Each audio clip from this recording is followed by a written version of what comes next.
देख रहे हैं सिटी इंडिया न्यूज चैनल हक की आवाज। पैराडाइज फंक्शन पैलेस महबूब नगर।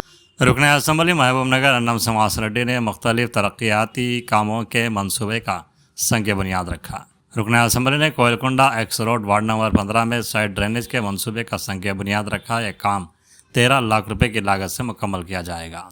MLA अन्नम समास रेड्डी ने कहा कि हुकूमत ने तवील अरसे से इल्तिवा का शिकार तरक्याती मनसूबों को अमली जामा पहनाने का आगाज़ कर दिया है और हर कॉलोनी की तरक्की हुकूमत की अव्वलीन तरजीह है।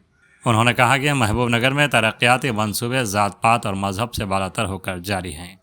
उन्होंने वीरन्नापेट वार्ड नंबर 14 में आंजनेय स्वामी मंदिर के अहाते में 3,50,000 रुपये की लागत से तामीरशुदा शेड का इफ्तिताह किया। MLA ने कहा कि शहरी तरक्की उनकी अव्वलीन तरजीह है और अवाम के मसाइल हल करने के लिए हुकूमत हर वक्त तैयार है। మహబూబ్ నగర్ పట్టణంలో 5 వార్డులు 2,30,00,000తోటి అభివృద్ధి కార్యక్రమాలు శంకుస్థాపనలు మరియు ప్రారంభోత్సవాలు జరుపుకున్నాం.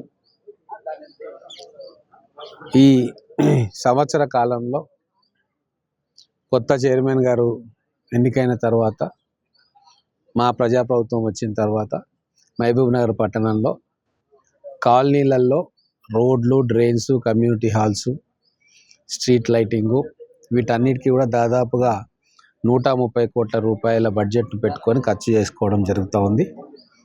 రాబోయే రోజుల్లో ఇంకా బడ్జెట్ పెట్టి కాలనీలన్నింటినీ కూడా అభివృద్ధి పరచాలి, బస్తీలు, స్లమ్స్ను కూడా డెవలప్ చేసుకోవాలని చెప్పి మేము అనుకుంటా ఉన్నాం.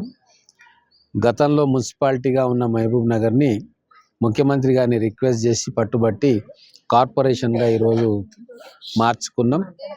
మహబూబ్ నగర్ పట్టణం కార్పొరేషన్ మారడంతో మనకు రాబోయే రోజుల్లో వచ్చే నిధులు కూడా రెట్టింపు అవుతాయి, మన గౌరవం కూడా పెరుగుతుంది.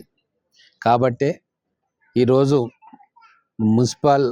మున్సిపాలిటీ నుంచి మున్సిపల్ కార్పొరేషన్గా రూపాంతరం చెందబోతూ ఉంది. అందుకు తగ్గట్టుగానే మనకు మున్సిపల్ సిబ్బంది కూడా పెరుగుతారు. అలాగే మనకు వచ్చే నిధులు కేంద్ర ప్రభుత్వం నుంచి, రాష్ట్ర ప్రభుత్వం నుంచి వచ్చే నిధులు కూడా రెట్టింపు నిధులు వచ్చే అవకాశం ఉంటుంది. గతంలో పరిపాలించిన వాళ్ళు మున్సిపాలిటీని కార్పొరేషన్ ఎందుకు చేయలేదో నాకైతే అర్థం కాలేదు. 139 మున్సిపాలిటీల్లో ఒకటిగా మహబూబ్ నగర్ ఉండింది. కానీ ఈరోజు రాష్ట్రంలోని 15 కార్పొరేషన్లలో మహబూబ్ నగర్ కార్పొరేషన్ కూడా ఒకటి. మన గౌరవం పెరిగింది. మనకు రేపు బడ్జెట్ కూడా పెరగబోతూ ఉంది. అందుకే గౌరవ ముఖ్యమంత్రి రేవంత్ రెడ్డి గారికి కూడా మేము చెప్పినాం, కార్పొరేషన్గా మనం మార్చుకున్నాం కాబట్టి అత్యధిక నిధులు ఈ కార్పొరేషన్కు ఇవ్వాలి. దాదాపుగా 250 కోట్ల రూపాయలతోటి మేము 400 కోట్ల ప్రపోజల్స్ పెడతా ఉన్నాం. కానీ 250 కోట్ల రూపాయల నిధులు మాకు ఇవ్వండి కార్పొరేషన్కు అని చెప్పి గతంలో కలిసినప్పుడు రిక్వెస్ట్ చేయడం జరిగింది. మళ్ళీ డీటెయిల్డ్ ఎస్టిమేషన్స్ తోటి మళ్ళీ ఒకసారి అర్బన్ డెవలప్మెంట్ అధికారులను అలాగే గౌరవ ముఖ్యమంత్రి గారిని కూడా కలిసి మహబూబ్ నగర్కు రెట్టింపు నిధులు ఇచ్చేలాగా కృషి చేయాలని చెప్పి వారిని కోరడం జరుగుతూ ఉంది.